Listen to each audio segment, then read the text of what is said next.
Good morning UPSC aspirant Hindi medium student 6th to 12th history basic understanding preparation my YouTube channel. Topic class 6th our past chapter number 9th जिसका शीर्षक है व्यापारी राजा और तीर्थयात्री। So once again thanks for joining me in the last class. I remind you chapter अध्याय 8 का questions with answer करवाए थे। So let's go ahead. अध्याय 9 पढ़ाने जा रही हूँ। व्यापारी राजा और तीर्थयात्री। बाजार में घूमती जगीनी के बारे में कुछ पॉइंट डालती हूँ। जगीनी अपने गांव के मेले की आस लगाए बैठी थी। स्टील के चमकदार बर्तन, रंग बिरंगे प्लास्टिक की बाल्टियाँ, शौक रंगों के फूलों के प्रिंटों वाले कपड़े, चाबी से चलने वाले मज़ेदार खिलौने उसे बहुत अच्छे लगे। इन चीज़ों को बेचने वाले दुकानदार बसों और ट्रकों पर आते थे और रात को अपना सामान समेट कर वापस चले जाते थे। जगीनी को हैरान होती थी कि ये लोग हमेशा इस तरह क्यों घूमते रहते हैं। उसकी माँ ने बताया कि लोग व्यापारी थे, वे चीज़ों को उन जगहों से खरीदते थे जहाँ से बनाए जाते थे और फिर उन्हें मेलों में बेचते थे। सो आगे बढ़ते हैं।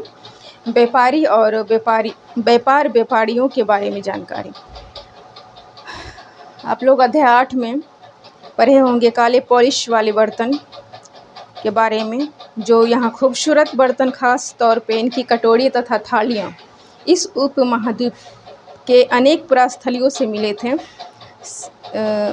सवाल उठता है कि ये बर्तन कैसे पहुँचे होंगे। ऐसे अनुमान लगाया जाता है कि जहाँ ये बर्तन बनते थे वहाँ से व्यापारी इन्हें ले जाकर अलग अलग जगहों पर बेचते थे। दक्षिण भारत में सोना, मसाले, खासतौर पर काली मिर्च तथा कीमती पत्थरों के लिए प्रसिद्ध था। काली मिर्च की रोमन साम्राज्य में इतनी मांग थी कि इसे काले सोने के नाम से बुलाते थे। व्यापारी इन सामानों को समुद्री जहाज़ों और सड़कों के रास्ते रोम पहुंचाते थे। दक्षिण भारत में ऐसे अनेक रोमन सोने के सिक्के मिले। इससे यह अंदाज़ा लगाया जाता है कि उन दिनों में रोम के साथ बहुत अच्छा व्यापार चल रहा था। व्यापारियों ने कई समुद्री रास्ते खोज निकाले।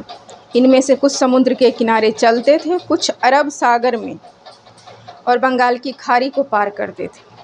नाविक मानसूनी हवा का फ़ायदा उठाकर यात्री जल्दी से पूरी कर लेते थे। वे अफ्रीका या अरब के पूर्वी तट से इस महाद्वीपीय के इस पश्चिम तट पर पहुंचाना चाहते थे तो दक्षिण पश्चिम मानसून के साथ चलना पसंद करते थे। इन लंबी यात्रियों के लिए मजबूत जहाज़ों का निर्माण कराया जाता था। आगे बढ़ते हैं। समुद्र तटों से लगे राज्य। समुद्र तट इस महाद्वीपीय से दक्षिण भाग में बड़ा तटीय प्रदेश थे। इनमें से बहुत से पहाड़, पठार और नदी के मैदान हैं। नदियों के मैदान इलाकों में कावेरी का मैदान सबसे उपजाऊ है। मैदानी इलाकों तथा तटीय इलाकों के सरदार और राजाओं के पास धीरे धीरे काफ़ी संपत्ति और शक्ति हो गई थी। संगम कविताओं में मूवेंदार की चर्चा मिलती है।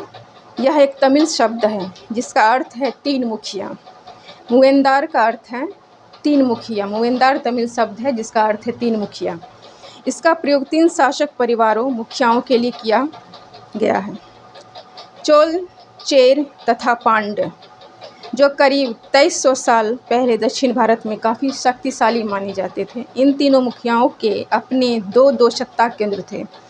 इनमें से एक तटीय हिस्से में और दूसरा अंदरूनी हिस्से में था। इस तरह 6 केंद्रों में से 2 बहुत महत्वपूर्ण थे। एक चोल का पतन, पुहार तथा कावेरीपट्टनम, दूसरा पांड्यों की राजधानी मदुरै। ये मुखिया लोगों से नियमित कर के बजाय उपहारों की मांग करते थे। कभी कभी ये सैनिकों अभियानों पर भी निकल पड़ते थे और आसपास इलाकों से शुल्क वसूल करते थे। इनमें से कुछ धन वे अपने पास रख लेते थे, बाकी अपने समर्थकों, नाते, रिश्तेदारों, सिपाहियों तथा कवियों के बीच बांट देते थे। अनेक संगम कवियों ने उन मुखियाओं की प्रशंसा में कविताएं लिखी थी कि जिन्हें उनकी कीमत जवाहर रात, सोने, घोड़े, हाथी, रथ या सुंदर कपड़े दिया करते थे। 200 वर्षों बाद पश्चिम भारत में सातवाहन नामक राजवंश का प्रभाव बढ़ गया। एक बार फिर से रिपीट करती हूँ। 200 वर्षों बाद पश्चिम भारत में सातवाहन नामक राजवंश का प्रभाव बढ़ गया। सातवाहनों का सबसे प्रमुख राजा गौतमी पुत्र श्री शतकर्णी था। उसके बारे में हमें उसकी माँ गौतमी बलश्री द्वारा दान किए गए एक अभिलेख से पता चलता है कि और वह अन्य सभी सातवाहन शासक दक्षिणापथ के स्वामी कहे जाते थे। दक्षिणापथ का शाब्दिक अर्थ दक्षिण की ओर जाने वाला रास्ता होता है। पूरे दक्षिण क्षेत्र के लिए भी यही नामक प्रचलित था। श्री शतकर्णी ने पूर्वी, पश्चिम तथा दक्षिणी तटों पर अपनी सेनाएं भेजी। आगे बढ़ते हैं रेशम मार्ग की कहानी के बारे में। कीमती चमकीले रंग और चिकनी मुलायम बनावट की वजह से रेशमी कपड़े अधिकांश समाज में बहुमूल्य माने जाते थे। रेशमी कपड़ा तैयार करना एक जटिल प्रक्रिया था। रेशम के कीड़े से कच्चा रेशम निकालकर सूत कताई होती थी, फिर उससे कपड़ा भुना जाता था, फिर रेशम बनाते थे। तकनीक का आविष्कार सबसे पहले चीन के करीब 7000 साल पहले हुआ। इस तकनीक को उन्होंने हजारों साल तक बाकी दुनिया से छुपा कर रखे। जितने भी स्टूडेंट हैं, जो भी फैक्ट्स इम्पोर्टेंट है उसे सुनने के साथ अपने कॉपी पे पेन नोट डाउन करना है। सो आगे बढ़ते हैं। पर चीन के पैदल घोड़ों या ऊँटों पर कुछ लोग दूर दूर की जगहों पर जाते थे और अपने रेशमी कपड़े ले जाते थे। जिस रास्ते में ये लोग यात्रा करते थे वहाँ रेशम मार्ग यानी सिल्क रूट के नाम से प्रसिद्ध है। कभी कभी चीन के शासक ईरान और पश्चिमी एशिया के शासकों को उपहार के तौर पर रेशमी कपड़े भेजते थे। यहाँ रेशम के बारे में जानकारी और भी पश्चिम की ओर फैल गई। 2000 साल पहले रोम के शासकों और धनी लोगों के बीच रेशम कपड़ा पहनाना एक फैशन बन गया था। इसकी कीमत बहुत ज़्यादा होती थी क्योंकि चीन से इसे लाने में दुर्गम पहाड़ी और रेगिस्तान रास्तों से होकर जाना पड़ता था। यही नहीं, रास्ते के पहाड़ी और रास्ते के आसपास रहने वाले लोग व्यापारियों से यात्रा शुल्क भी मांगते थे। इसमें सिल्क रूट तथा उसकी शाखाओं में दिखाया गया है। वो कुछ शासक इसके बड़े बड़े हिस्सों पर अपना नियंत्रण करना चाहते थे क्योंकि इस रास्ते पर यात्रा कर रहे व्यापारियों से उन्हें कर वसूल तथा तोहफे के जरिए मिलता था। इसके बदले शासक इन व्यापारियों को अपने राज्य से गुजरते वक्त लुटेरों के आक्रमणों से सुरक्षा देते थे। सिल्क रूट पर नियंत्रण रखने के लिए शासक में सबसे प्रसिद्ध कुषाण थे। करीब 2000 साल पहले मध्य एशिया या पश्चिमोत्तर भारत पर इनका शासन था। पेशावर और मथुरा इनके दो प्रमुख शक्तिशाली केंद्र था। तक्षशिला भी इनके ही राज्य का हिस्सा था। इनके शासनकाल में ही सिल्क रूट का एक शाखा मध्य एशिया से होकर सिंधु नदी के मुहाने के पत्तनों तक जाती थी। फिर यहाँ से जहाज़ों द्वारा रेशम पश्चिमी की ओर रोमन साम्राज्य तक पहुँचता था तथा उपमहाद्वीपीय में सबसे पहले सोने के सिक्के जारी करने वाला शासकों में कुषाण थे। सिल्क रूट पर यात्रा करने वाले व्यापारी इनका उपयोग किया करते थे। आगे बढ़ते हैं बौद्ध धर्म के प्रचार के बारे में। कुषाणों का सबसे प्रसिद्ध राजा कनिष्क था, जो उसने करीब 1900 साल पहले शासन किया। उसने एक बौद्ध परिषद का गठन किया जिसमें एकत्र होकर विद्वान महत्वपूर्ण विषयों पर विचार विमर्श करते थे। बुद्ध की जीवनी, बुद्ध चरित्र के रचनाकार कवि अश्वघोष कनिष्क के दरबार में रहते थे।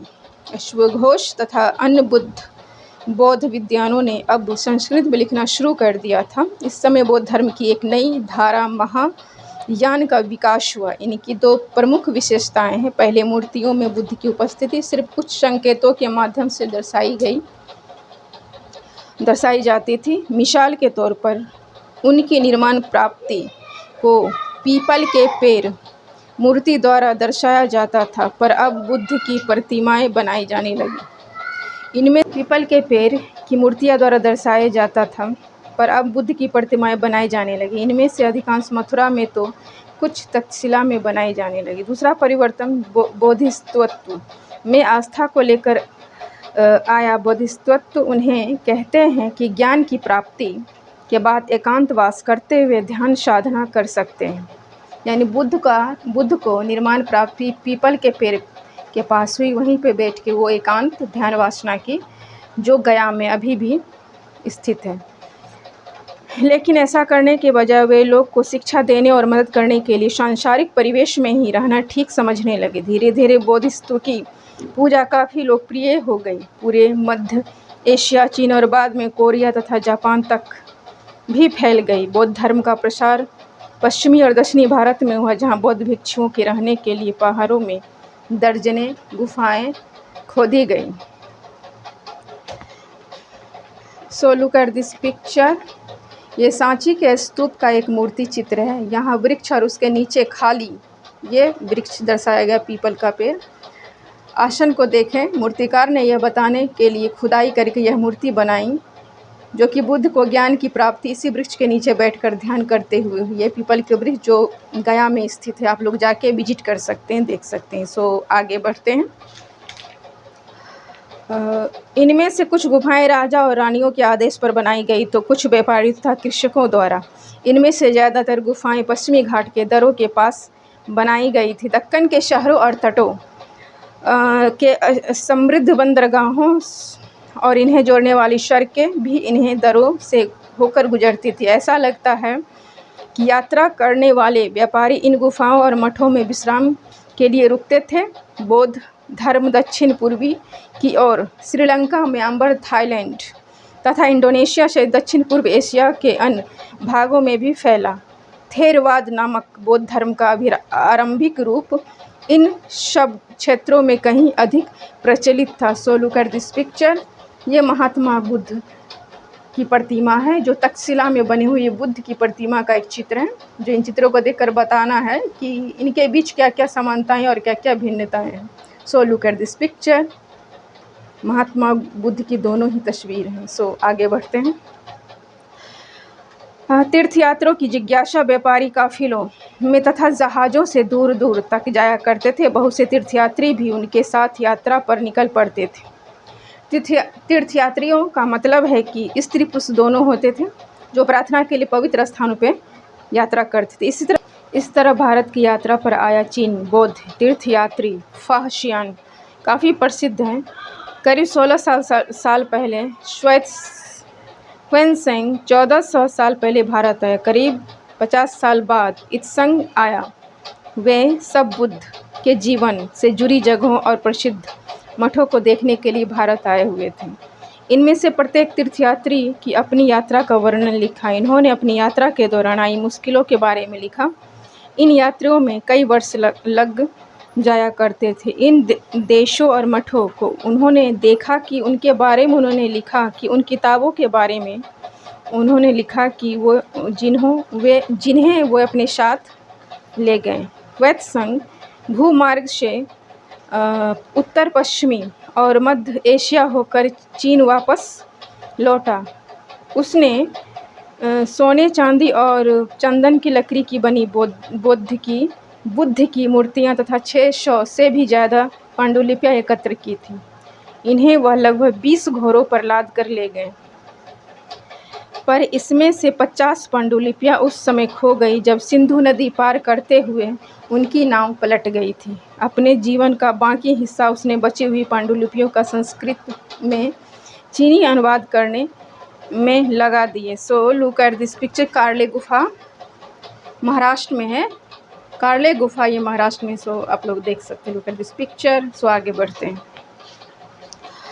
भक्ति की शुरुआत इन्हीं दिनों देवी देवताओं की पूजा का चलन भी शुरू हुआ। बाद में हिंदू धर्म की यह प्रमुख पहचान बन गई। इनमें शिव, विष्णु और दुर्गा जैसे देवी देवता शामिल हैं। इन देवी देवताओं का पूजा भक्ति परंपरा के माध्यम से की जाती थी। भक्ति उस समय लोकप्रिय परंपरा बन गई। किसी देवी या देवता के प्रति श्रद्धा को ही भक्ति कहा जाता है।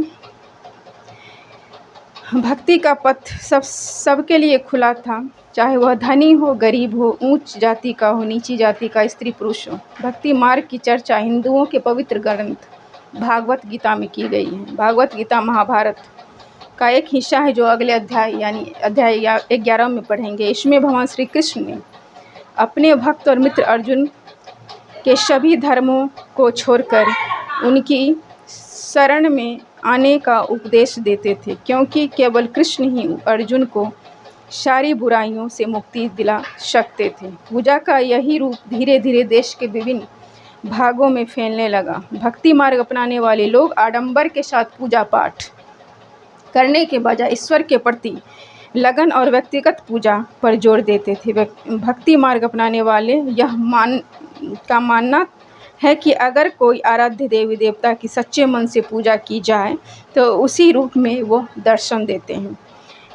फॉर एग्ज़ाम्पल जैसे कृष्ण को पूजेंगे तो कृष्ण ही अपने रूप में, वास्तविक रूप में दर्शन देंगे। कोई माँ दुर्गा को पूजे तो माँ दुर्गा अपने ही रूप में दर्शन देंगे। शिव की पूजा करें तो शिव जी दर्शन देंगे। सो आगे बढ़ते हैं। इसीलिए आराध्य देवी या देवता मानव के रूप में भी हो सकते हैं या फिर सिंह, पैर या अन्य किसी भी रूप में। जैसे जैसे इस विचार को समाज द्वारा स्वीकृति मिलती गई, कलाकार देवी देवताओं की एक से बढ़कर एक खूबसूरत मूर्तियाँ तैयार करने लगे। सो look at this picture. Varaha की मूर्ति है। जब पृथ्वी विलुप्त होने लगी, जल में डूबने लगी, तो वराह जो विष्णु का रूप है धारण करके पृथ्वी को अपने शूल पर उठा के पृथ्वी को बचाए। जो पृथ्वी एक स्त्री का रूप माना जाता है, यानी पृथ्वी माता। सो आगे बढ़ते हैं। भक्ति के बारे में, भक्ति का अर्थ बताते हैं। भक्ति का भज शब्द है, भज शब्द से बना हुआ, जिसका अर्थ है विभाजित करना या हिस्सेदारी होता है। इसका अर्थ है कि भक्ति भगवान और भक्त के बीच परस्पर एक अंतरंग संबंध है। जो भक्ति भागवत या भगवान के प्रति झुकाव।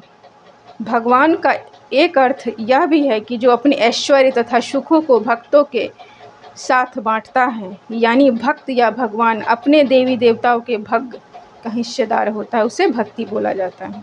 सो आगे बढ़ते हैं। देवी देवताओं का विशेष सम्मान होता था, इसीलिए विशेष जगहों पर ही इनकी मूर्तियों को रखा जाता था। इन स्थानों को ही मंदिर बोला जाता है। जैसा कि हम लोग अभी भी जाते हैं मंदिरों में, जो हम लोग 11 अध्याय में देखेंगे।